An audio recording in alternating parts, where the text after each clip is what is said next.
Are you trying to get your video out of YouTube just to delete your video on YouTube? Maybe you're having issue with that video, you want to delete it on YouTube.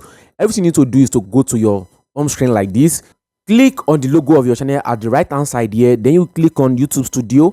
After you click on YouTube Studio, so you're going to be going to your YouTube Studio to go and delete the video out of YouTube. So guys, you can see it from this area.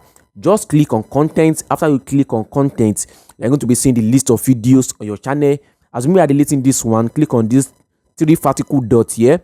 After you click on it, you're going to be seeing delete forever. Click on delete forever and ask I understand. Click on I understand that deleting this video is permanently and I will lose all access to audience and video analytics. So click on it, then you click delete forever.